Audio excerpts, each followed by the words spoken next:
Hello, hello, everybody, and welcome to Chart Chat, episode 39, round 39. Our guest today is Spencer Schien, who's going to be talking about 3D mapping in R, some cool stuff that he's been doing with Ray Shader and Ray Render.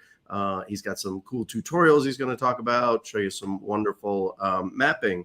We'll come to that in a second, and so I guess quick introductions. My name is Jeff Shaffer. I am the professor, a professor at the University of Cincinnati in Cincinnati, Ohio, where I teach in the Lindner College of Business, and I am the vice president of IT and analytics at a company called Unifun. I'm also the co-author of the Big Book of Dashboards with my fellow co-authors, the first one being Steve Wexler. Hey, folks. Thanks, Jeff. I'm Steve Wexler, founder, principal, and chief professional chart looker-adder at Data Revelations. Delighted to be here today. Also the author of The Big Picture, and with Jeff and Andy Cotgreave, who has joined us just in time, author of the Big Book of Dashboards. We'll give Andy 1 second to catch his breath, and I will hand things over to my friend and colleague, Amanda Makulec. Hello. Hi, everyone. My name is Amanda Makulec. I am the executive director of the Data Visualization Society based out of Washington, D.C., and a data visualization designer, speaker, and instructor. I'm excited to be here to talk all about 3D mapping, which is outside of my wheelhouse. So, Andy, I'll hand it over to you to finish the introductions. See, I got here just in time. Yes, I am falling victim to daylight saving times. I thought this was going to be in 55 minutes time, but fortunately Slack was open and I had increasingly panicky messages from my co-hosts. Anyway, here I am. Great to be here. My name's Andy Cotgreave. I'm senior data evangelist at Tableau and Salesforce, co-author of the Big Book of Dashboards, and penner of the Sweet Spot newsletter. There you go. Back to Jeff, I guess. Awesome, Andy. Thank you. This is the main reason we need to get rid of daylight savings time is because of Andy. So that's the number one reason I think is being cited. So there we go. Well, welcome to Chart Chat, where we say it's more than just chit chat, it's chart chat. And unless, of course, your laser printer that is printing the nice new mugs that we have goes backwards, then it's thrack thack. And printed that. My wife got the actual mug, who then informed me that it's just our new selfie mug. So we now have a selfie mug that works perfectly for taking selfies. So yeah, we don't have a store where you can order these, so don't hop online. We encourage you to join the conversation here. We are doing this via our normal channel, YouTube, so you can check out the chat reply in YouTube there. We would encourage you to continue on, and throughout the episode, please tell us where you're from, and please participate in this. We encourage the debate. We're also on LinkedIn this time, so if you're on LinkedIn, thank you for joining us. As I said, we do encourage you to debate with us. This is, if you don't agree with our opinions, that's fine. Put it in the chat window and join us for the after party. We'd love to hear more voices about what you think works and what doesn't work. And so with that, I'm going to turn it over to Spencer to introduce himself. And here, are we in here? There we go. Yep. Spencer. Yeah. Hi, everyone. And thanks for having me on. I'm really pretty honored to be on. This is really a hobby for me. By day, I am senior manager of data and analytics at a nonprofit in Milwaukee, Wisconsin called City Forward Collective. But I like to participate in different chart and mapping challenges on Twitter, and that's kind of how I fell into this rabbit hole. And so now I spend a lot of my time doing this 3D mapping and creating these graphics that we're going to be talking about today. That's awesome. Thank you for sharing that. So we asked Spencer to join because Spencer was doing all these 3D cool mappings, and I'll come back to that in 1 second. I just want to give you a little bit of, I guess, a background on this. So I'm just going to share a couple things for you, kind of a history of this. A guy named Tyler Morgan-Wall developed a package. He's got his PhD in physics, I think, and does things outside of data visualization. But he created a package in R called Ray Shader and Ray Render, and doing some cool 3D plots of that. One of the famous ones that you've probably seen is the spinning globe, famous, I guess, or infamous in the sense that he posted this early on using his ray shader package. So he creates a custom ray shader package that does plots like you're watching in R, a spinning globe with submarine cables. And it took the world by storm, not because of his package, but because Edward Tufte had this tweet that said, hey, backwards Earth discovery equals Nobel Prize. And these cables are giant on the images. And that's why it kind of took the world by storm. I think Tyler had an instant 10,000 followers overnight. And a lot of people jumped in and said, okay, well, hey, I fixed the submarine cables for you. So there's an actual picture of the submarine cables. So people had some fun with that. Tufte did respond to some of that. And anyway, this kind of took off. There's a lot of things that have been happening with this package over the years now, because this is going back a couple years. John Schwabish has a great episode about this where Tyler joins John Schwabish's episode and talks about that infamous tweet and the beginnings of this ray shader and ray render package. And then I think this all happens before Spencer's even playing with this stuff. And Spencer comes along and kind of combines some things. He's going to talk about population maps that he's doing using contour population data. And you fast forward, and that's where we're getting to maps that Spencer is creating in R, high resolution maps that are 3D maps of things that look like this. And so for me, when I saw it, it was hard to believe that this was coming out of R, especially with the high resolution. So with that, I'll turn it back over to Spencer. And Spencer, why don't you talk about that? Tell us some of the things you've been working on. Yeah, so this started for me a little over a year ago, I guess. I was on Twitter and I saw some people like Tyler posting about his package. And there's another Twitter user who goes by the handle Research Remora, I think. I think that user is anonymous. I'm not sure who it is, but they post a lot of these maps too. And so that kind of inspired me to get going. And when I was starting, I was doing like shaded relief maps and just using interesting color palettes and that sort of thing. And if we could present that first slide deck, Jeff. Yeah. So actually the first thing I did was Great Lake bathymetry data. And I was just blown away by what I could pull off in R. And then going from there, I started doing maps like this one of Sequoia National Park in the US. So just shaded relief maps that I thought were really cool. And again, I was kind of mimicking the style of this other Twitter user, Research Remora. But then moving on with the 30-day map challenge last year, there was Contour Population Day, and that's what introduced me to contour population data, which is, if you're unaware, they have done population density for the whole globe. So it's split up into 400-meter hexagons worldwide. And so all I'm doing is taking that data set and subsetting it at different levels. So for instance, here, this is Ohio population density.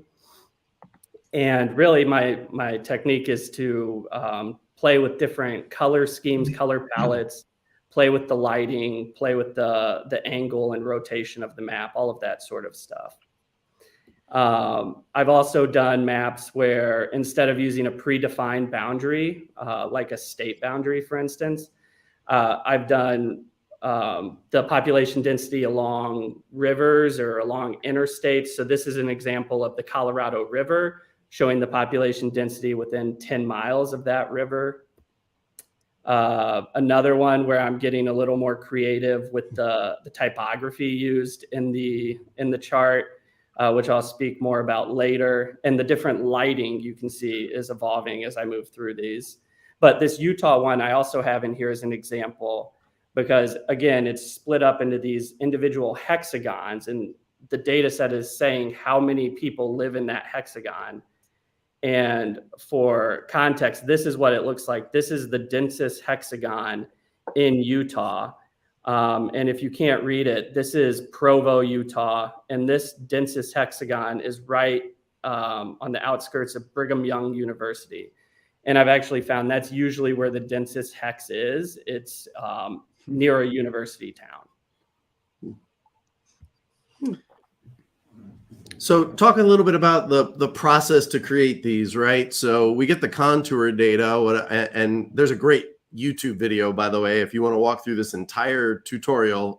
He's got almost a 2-hour tutorial on building a population map in Florida, going line by line in R code. But at a high level, here's what I gather from it, and Spencer, you can tell me where I'm wrong. But as you bring it in, you bring in the population data from Contour. You bring in shape files from some place, and then you marry the two together. Like for the United States, you might filter the United States down to Ohio, and then you sort of cross-reference the two together, right? Taking the United States population, cross-matching it to this Ohio shape file to produce an Ohio map. Once it does that, then you plot that in R, right? And it renders in R, and then using a separate package, we can export that image from R out to a super, super high resolution PDF graphic. Does that sum it up? Yeah, one of the key hurdles getting started is because the population data set provided by Contour is just massive, like it's worldwide at pretty high granularity. You need to be able to subset that data. So Contour makes it available at different country levels. So for instance, I download the United States country level, and you can get different country levels. But I've also since learned when you're reading it in, the geo package data type, you can set your own filter as you read it into your R session. But then once you have it in R, then you're setting up what's known as a mask. So you mask the data based on whatever you actually want to show. So for Ohio, for instance, right, I'm reading in the Ohio boundaries and using that as a mask so that we're only showing Ohio population density. And so from there, you're really just making aesthetic choices on what kind of color palette you want to use to highlight the densest areas, what kind of lighting you want to use. A lot of times you need to rotate the map and angle the map so that you can actually see where those peaks are located. Otherwise, it can be difficult for the user to tease that out. Should we maybe pull up one of your maps just as you're talking through this for someone who might be joining us a bit late, Spencer? Maybe the Wisconsin one you've got keyed up. Can I add that in? There you go. Yeah, so here's the Ohio one. And so like this was my thought process for this one was with the colors was to try to do like a night and day theme. So I kind of have a yellow sunlight. Those are the high population areas, and they really show up well. They kind of pop off the map compared to the less dense areas that are blue. And if you zoom into these graphics, you can see that I'm actually using multiple light sources, which that's a purely aesthetic choice on my part. I think the shadows are pretty cool using that.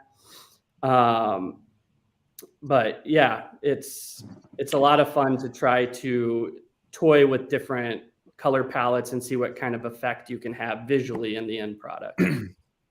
One of the things I appreciate that I just wanted to highlight here is the hours that this must have taken, because you've kind of optimized. I mean, what I was getting the sense in following your tutorials, you've kind of optimized this code over time, and probably still are optimizing it. But these things take a long time to render, and so I could see. Or I could imagine anyway, frustration in that you mess something up and then you have to wait, 2 hours, 3 hours, 5 hours for something to render.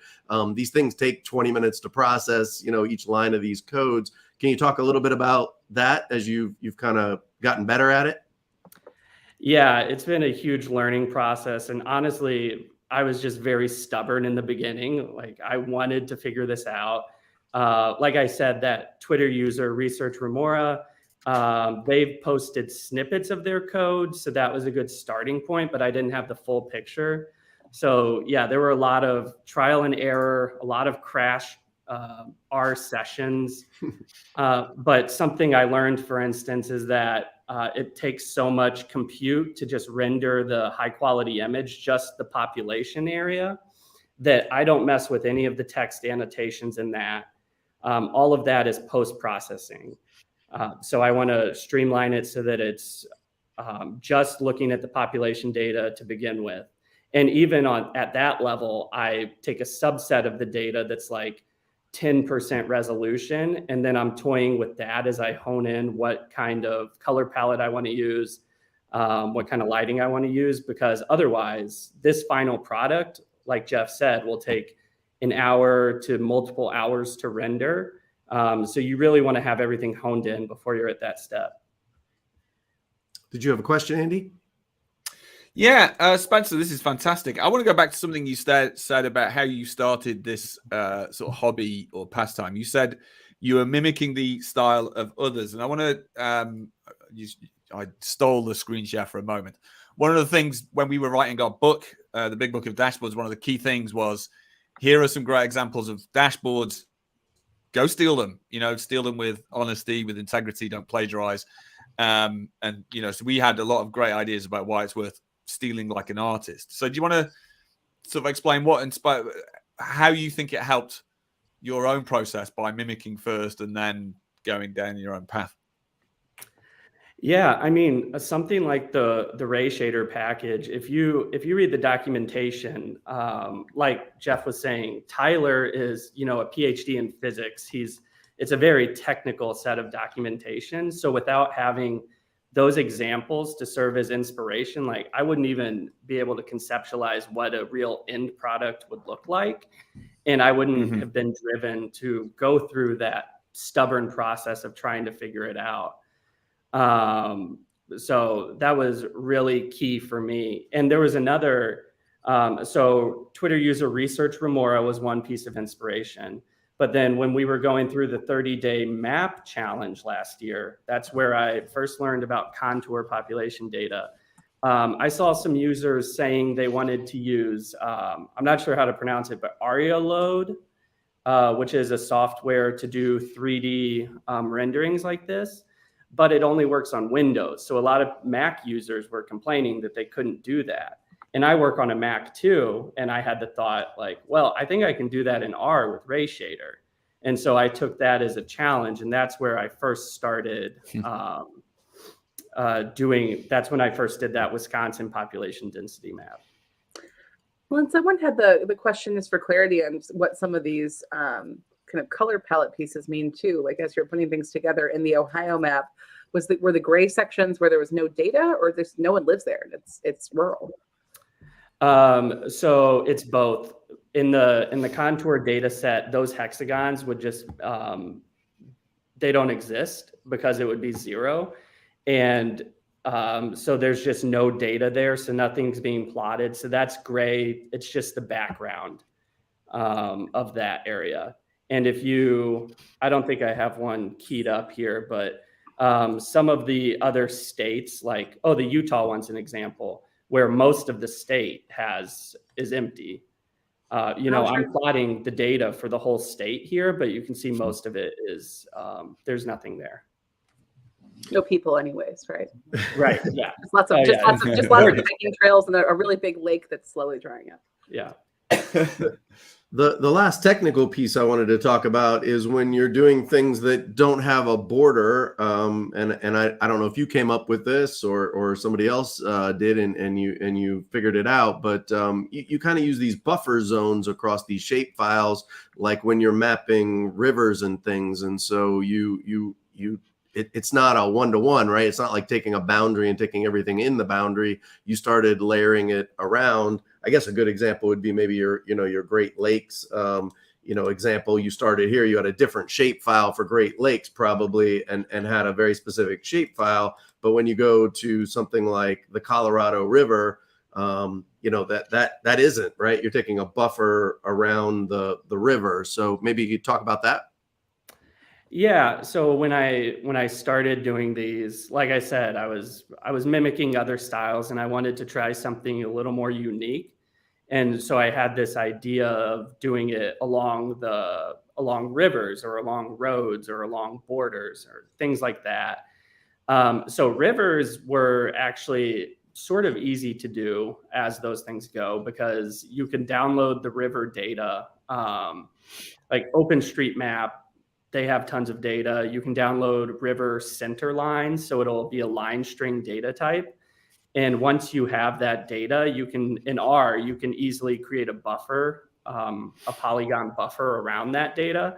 And then once you have that, it's basically like having your state borders. You can use that as your mask for the population data.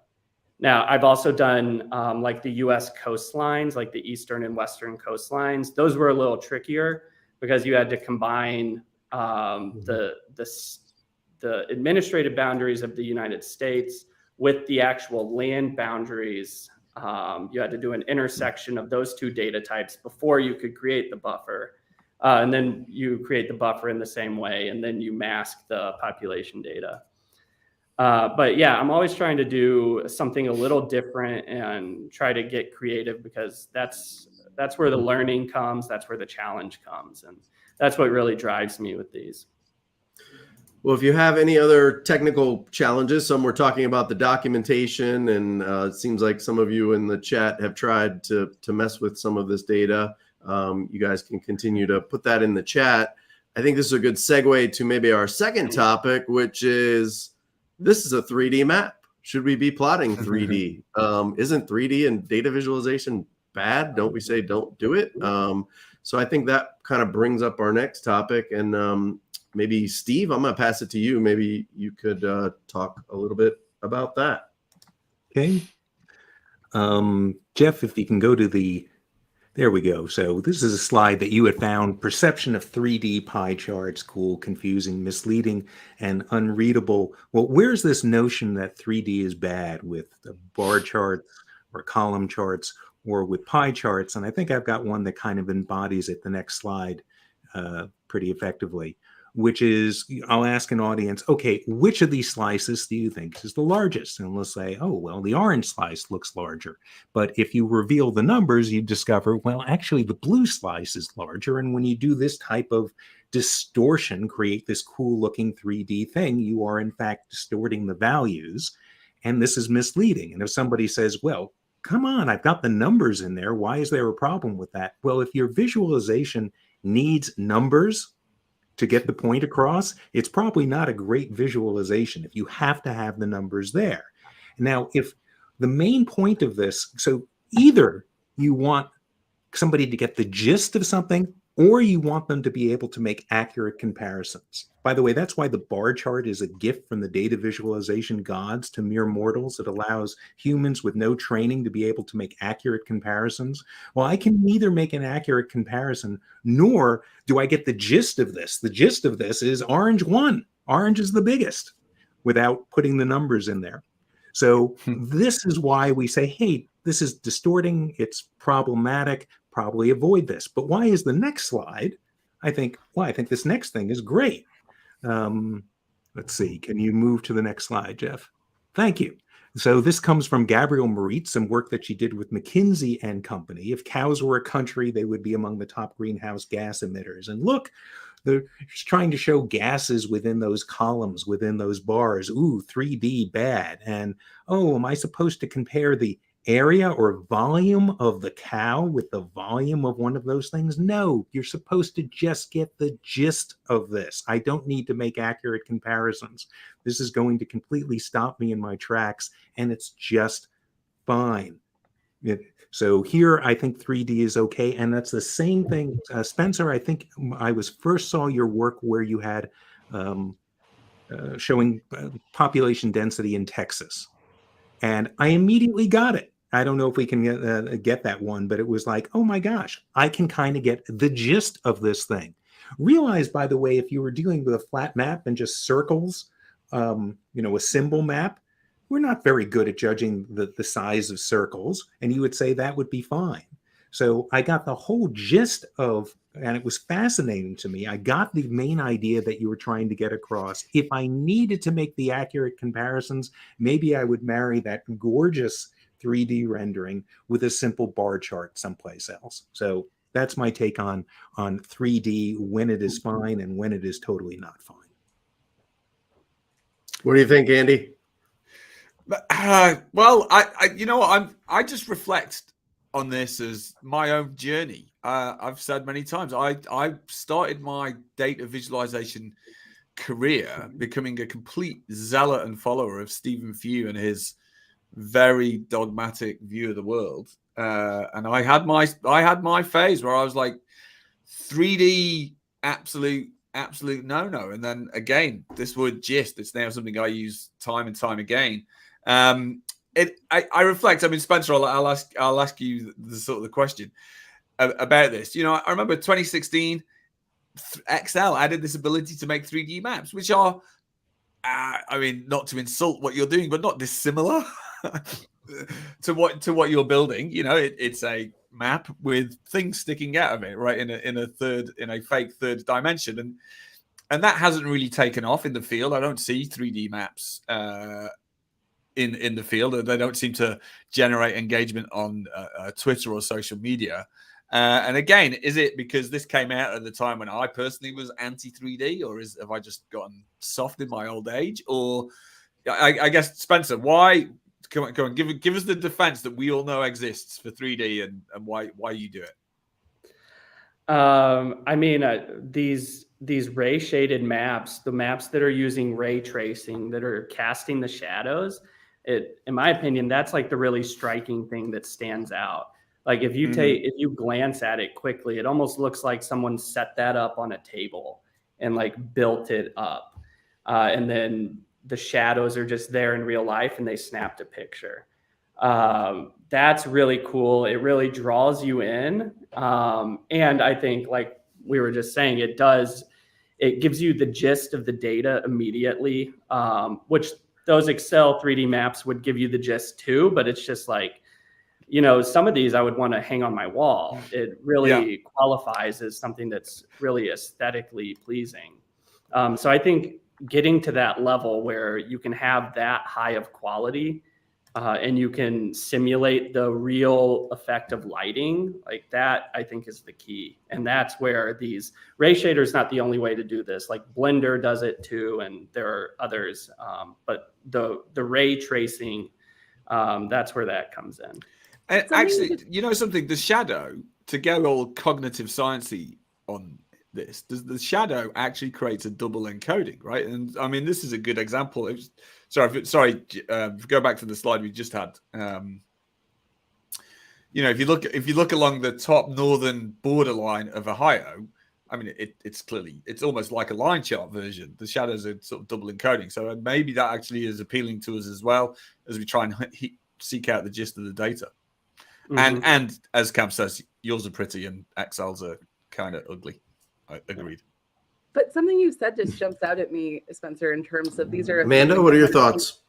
I say, can you hear me or no? Yeah. Yes. Oh, good. I feel like you said this is something I want to hang on my wall, right? Mm-hmm. Like this is something that I want to hang on my wall and look at, and it's more artistic. It's not something that necessarily is going to be what I use if I'm building epidemiological maps where I'm doing disease surveillance, right? And so I think that it's a good case of where you think about the use of it. How is it being used? Where is it being used? And who is using it for what purpose? And for these maps to be interesting and beautiful and delightful to look at is great. I'm probably not going to go learn how to use R and Ray Shader to go ahead and build epidemiological surveillance maps. The kind of maps we have work just fine and perhaps better for that purpose. But these are stunning and beautiful. Yeah, exactly. And I think Steve was saying earlier that these could be used in conjunction with more, specific maps or bar charts or things like that. And I wholeheartedly agree. Maybe this is something that could be what draws an audience in at first. Like one use case that I've seen on Twitter that has really blown up. It happened with Ohio, it happened with Wisconsin, and it happened with Utah. Is the sort of urbanist Twitter jumped on it and they drew where they saw light rail paths should be going between the population centers. And those got heavy engagement. Like people were really involved in those conversations. Well, I'll just call it.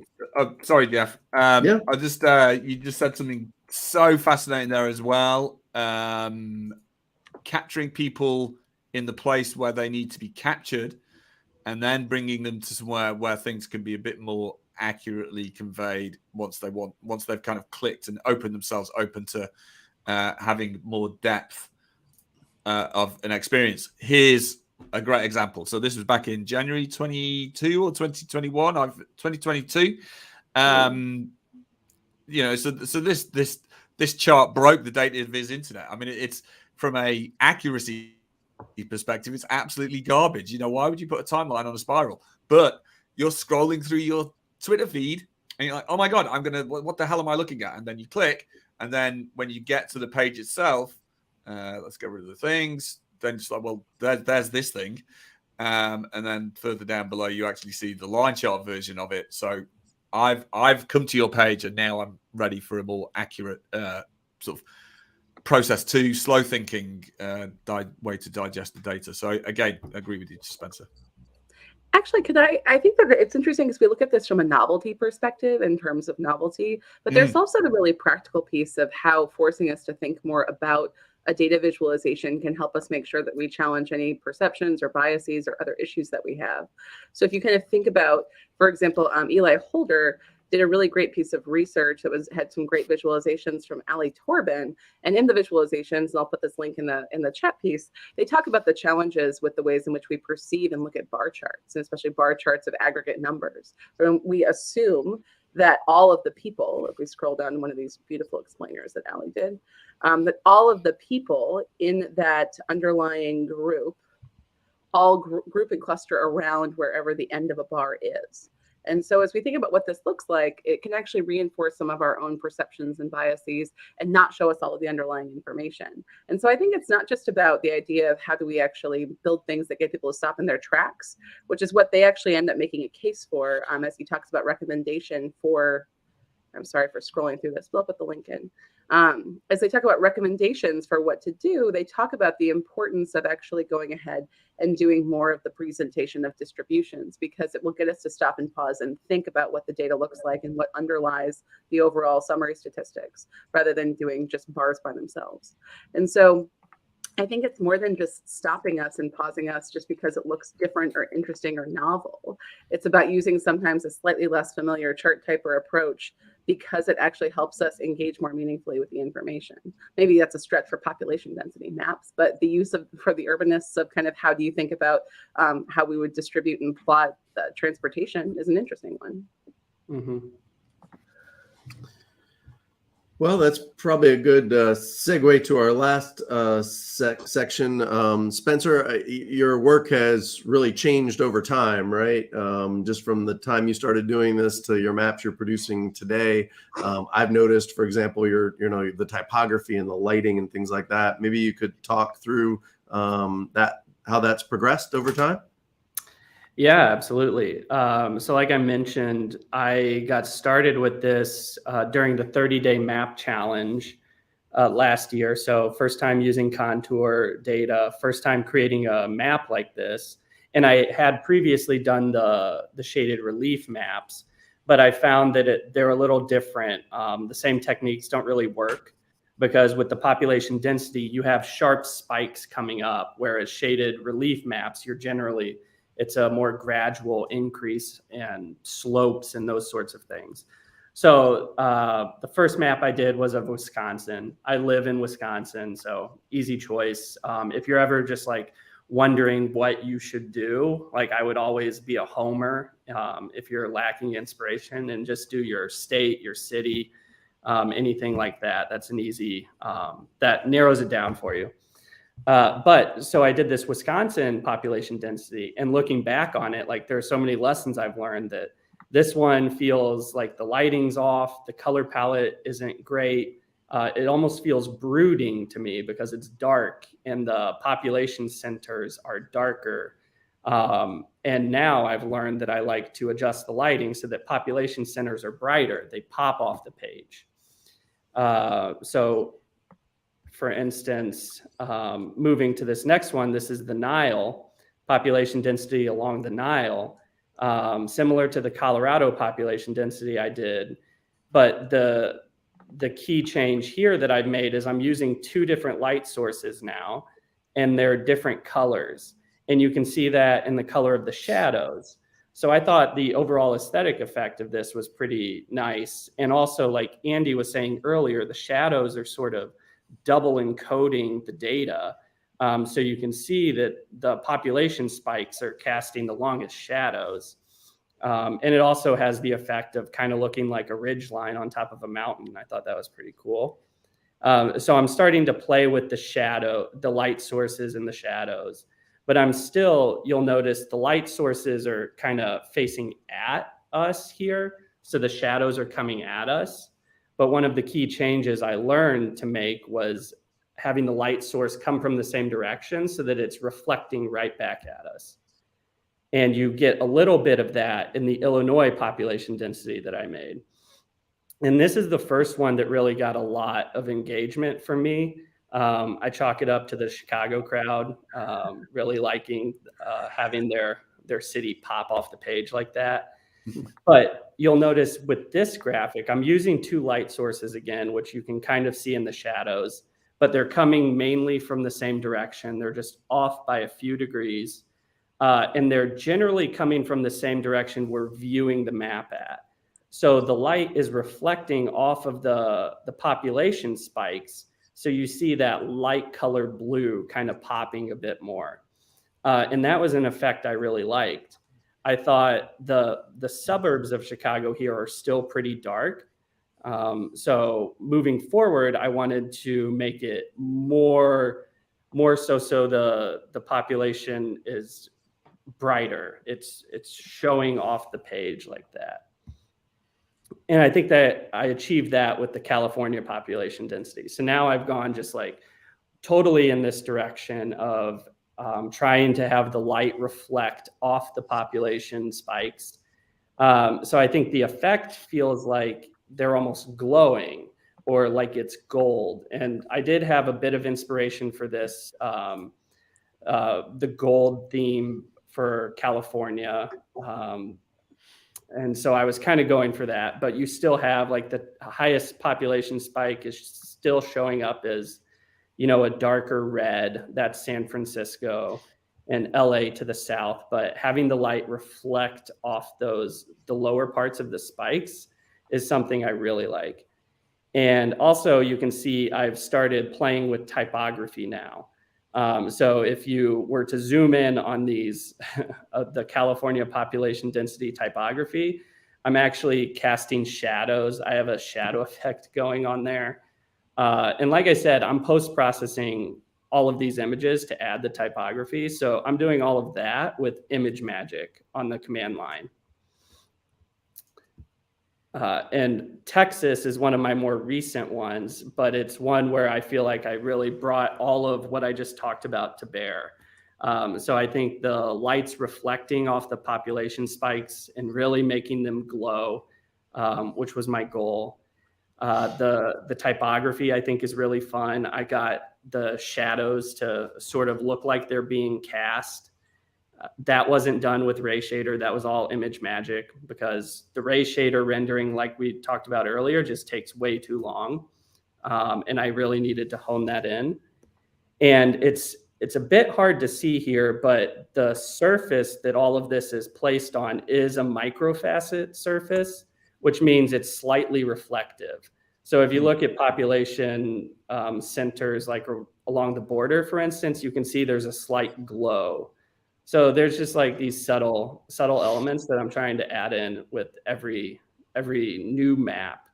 And this Texas one was one where I feel like I brought it all together. Oh, and one more thing. I saw someone ask a question about how I add the borders. You can see Texas kind of has the border added in. And I do that by, again, creating a buffer around the boundary line string in R. And so I basically simulate the data so that it's the same data type as the population. So then it's plotted on here, just like all the population density is plotted. That seems like something newer that you started to do, because in older maps, right, you didn't have the border of the state. Right. Yeah. And some of the states where like Illinois is so populated, you don't really need it. But something like Texas or Utah, where a good portion of the state doesn't have much population, then it becomes really helpful. Somebody asked why you use 2 light sources. I think that was just that one specific map of the Nile that you were playing with. Were you using 2 light sources and other things? I actually usually use 2 light sources. It's not always as apparent, but mainly it's for the shadows. I like the effect that the shadow has. So this is a good example of that. Where if you look at the shadows, you can see one shadow is kind of purplish, and then slightly off of that shadow is a greener shadow. So that's really just an aesthetic choice that I like. But I try to make one of the light sources, the brighter light sources, is the same color as the high population area, so that it's reflecting off of those spikes. Steve, yeah. There's so many things I wanted to comment on. I'll just comment on 2. One, I don't want people to, this is way more than just a shiny object to get people's attraction to stuff. I mean, there's a lot of really rich stuff here. I can't help but think of the eye tracking research that Tableau did a number of years ago and came to the conclusion that when people look at a dashboard, they seem to fixate on large numbers and images of what look like naked people. So you should put, images of naked people if you want people to read the article or whatever. I think this is considerably more richer than that, and isn't just, oh, I'm going to stop you stop you from turning the page. There's a lot of stuff that you can get here and spend time with. The other thing is I just got a note from the Vlog brothers. I think, they're John Green and Hank Green. They're the folks that made 42 Amazing Maps, the video 42 Amazing Maps, which I know Jeff, Andy, and I include in our workshops. And apparently they are updating the video to be 43 Amazing Maps, Spencer. So Really? It would be. I'm pushing for it, Spencer, to get 43, 44, 45 in there. So that's just my 2 takes on stuff. Well, you mentioned trying it for yourself in your local area. I did your Florida tutorial online, and then I played with Cincinnati. So that was me kind of playing around. When I went further, I did start messing around in our mapping, Sri Lanka and doing a 3D. I just wanted to point out to everybody, as when you render it, it renders in a window that looks like this, sort of the plotting window, and it is interactive. Like you can actually move around in the window, and so this is the output that R generates before you get to this beautiful image. This is sort of the step in between before it exports out to the beautiful PDF. And so that's interesting because you can sort of move around and play with that. And then that got me thinking of other things you could do with this. I brought the data into Mapbox. I had to change it up a little bit. It wouldn't take in the geographic file. I had to convert the geographic file. But Mapbox, unlike Tableau, Mapbox will work in a 3D environment with its maps. And so that's interesting because then, this is much faster. It renders really quick. It doesn't take 2 hours to render a map. And so if you're trying to produce high quality, high res images, I think Spencer has that figured out. If you're trying to get quick and get to the data and maybe manipulate it, you can do it a lot faster in Mapbox. It doesn't take hours to render. You can do this in a matter of minutes, and it all has the built-in function of Mapbox to be able to do this. So there are other alternatives. I just thought I would mention about that. Yeah, and Mapbox, like doing it like this, has the key benefit is that you can zoom in, you clearly see where those population spikes are, but then you can also zoom in and look at what is actually located in those areas. That's one of the shortcomings of what I do in R, is even in the interactive window, like you can spin around, but you're not seeing like what the map is underneath that data. Yeah.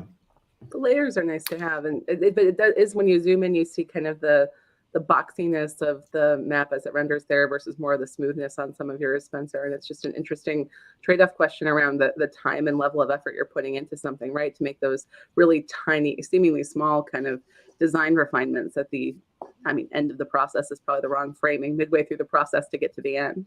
And so it's interesting seeing the contrast. And I appreciate, as someone who doesn't do a bunch of coding in R, seeing where there's more out of the box functionality in other spaces to be able to do these kind of things. I know someone else mentioned that they actually use the Excel 3D maps in their work, and that it's something that they actually have done. So they do exist out in the wild, not just for the purpose of us talking about them as a point of comparison, it seems. Come hang out at the after party, Dylan, and tell us all about those 3D Excel maps. Yeah.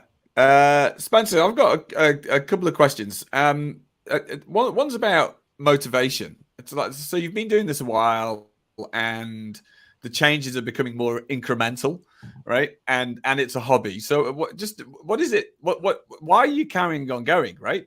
And that's not a gotcha question. I'm just really interested in what the motivation is. And then another question would be, what are people's reactions? What have people sort of said that maybe you hadn't expected as they encounter your work?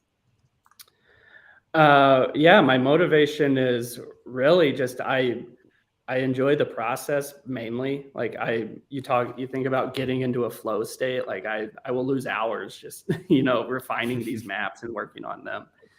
And like I said, I get a lot of joy out of trying to come up with new ways to visualize things, new ways to sort of surprise people. Like I have a few more slides here where I've done different things like comparative population density. I don't think these are quite as effective, but just trying new things, trying different things. Or this one is the goofiest. I call this one Louisiana's on parade. So I've just, duplicated Louisiana and rotated it around. But this is a single render. This isn't 4 different renders meshed together. So I just really enjoy creating all of these. I have had people reach out and say that they would like to, buy a print of this. And I honestly haven't really, I'm not sure where to start with that. I've sort of looked into it, but that's something I'll be looking into in the future. I've also had a couple people reach out for like professional graphics like this for a specific project they have in mind, which I'm definitely not opposed to making money doing this, but I also obviously am going to keep doing it because I just love doing it. Yeah, it's great. Thank you. Steve? Well, are you thinking of doing a book? Because if I would buy a book of these things in a heartbeat, and if you are thinking, just make sure you speak with R.J. Andrews before publishing anything. I had not considered a book at all, but now I'm going to be thinking about that. I did, I got my start doing the population density by states, and when I did the Illinois one, there was a website called Colossal that did a short piece on what I had done to that point. And they were asking me, are you going to do every state? And I was like, I hadn't thought about it, but I kind of feel like I have to now. So I'm still working my way through the states too. So that would be a nice set to compile. How many do you have left? I'm not sure. I'm also I did New England as a single set. And I'm not sure how I feel about that, if that's shortchanging any of those states, or if I should poor Rhode Island. Yeah. If I should do them individually still.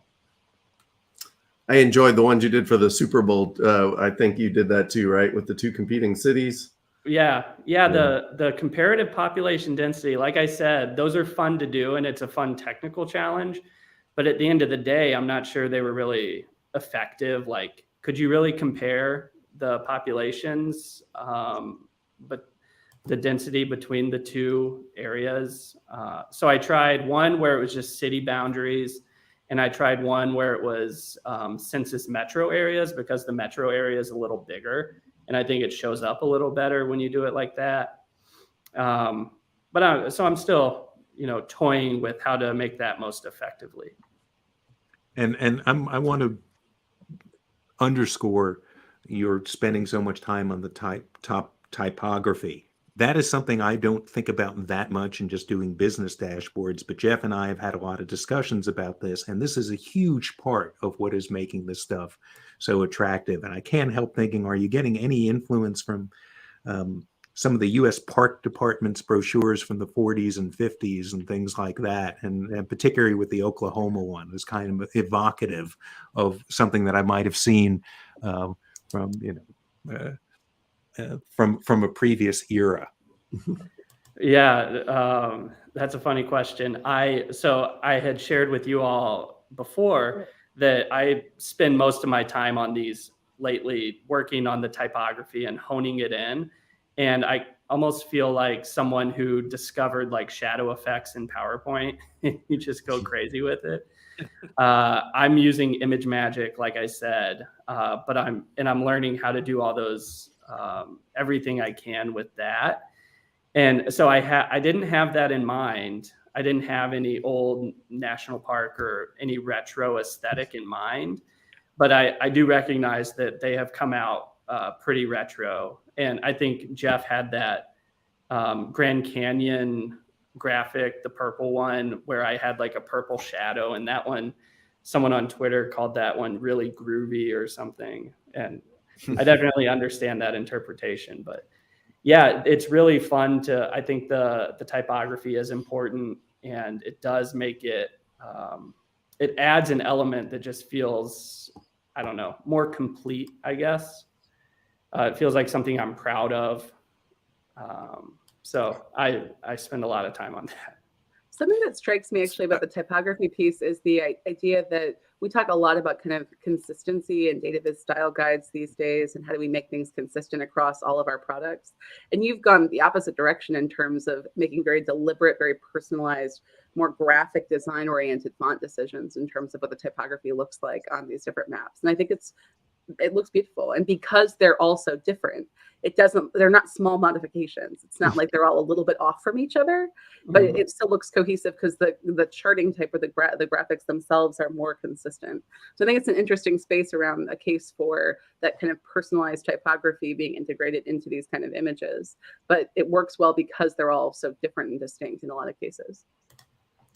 Yeah, and that was something else I haven't mentioned yet, but since this is a hobby, I do feel like I have a lot of freedom to sort of break those rules. I don't have to adhere to strict guidelines that exist around data visualization because to me, it's kind of low stakes because I'm just seeing what works and sharing it. It's not driving decision-making. It's, nothing like that. So it gives me room to explore and experiment.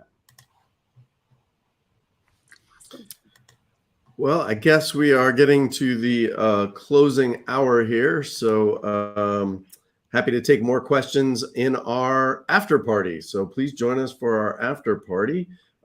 Just a quick, a few wrap-ups here. Our new website, chartchat.live, has all of our past episodes. We'll have our upcoming episode. We have sort of, I think our next guest is figured out for the April show, but we don't exactly have a date yet. We're narrowing that down. So we will publish that soon. So I can't share that with you, but check on chartchat.live for our next episode. We did find out that Chart Chat will be one of the conference talks at the Tableau conference. So for May, we will be live at the Tableau conference like we were last year. And we will be holding a live session at the Tableau conference. So if you're going to be at TC23, please come check out our session for that. Always check out the Big Book of Dashboards.com for upcoming workshops and other things, including the upcoming workshop next week from our fearless leader here, Steve Wexler, who's going to be doing a 2.5-day online dashboard design workshop. And that's the URL for that, bigpick.me, March 2023. And Andy, this is still coming up, right? Yeah, that's next week too. So Steve and I are in direct competition, although our days don't overlap. So you could do both courses simultaneously. But yeah, I'm doing my communication and persuasion course next week, starting with Sphere. And Amanda is going to be a guest lecturer in session 5 as well. Check me out on LinkedIn to find out more details. And then the Data Visualization Society, as always, their website. Amanda, we have an upcoming conference before TC. Exciting. Outlier is happening again. And unlike some people who think it's only in Porto, Portugal, which we would love to see you there if you can join us, it is hybrid this year. So you can join virtually or you can join in Porto. We've started announcing our main stage speakers and keynote speakers, and tickets are available now. So we hope that you'll either choose to join us virtually or in Porto in May. Awesome. We lost a little bit of that, but upcoming conference in Portugal, virtual and in person for Outlier. And that is outlierconference.com. Outlier, the link is in our chat. With that, please join us for the after party where we speak less and you speak more, and you get to ask your questions and interact. Spencer's going to join us. So you get to ask all of your questions. And the link for that has now been shortened to just bigpic.me after. So just punch that in. The link is in the chat window as well. And with that, Spencer, thank you so much for being part of our episode. I think your work is beautiful, and thank you for sharing it with us. Yeah, and like I said, I'm just honored to be on here and really happy to have the chance to talk about this passion of mine. So thank you. All right. Well, we'll see you all over in the Zoom everybody. link. Click on that after party link if you want to join us in Zoom, and we'll see you there. And we'll play you out with Steve's Chart Chat theme music. Farewell, team.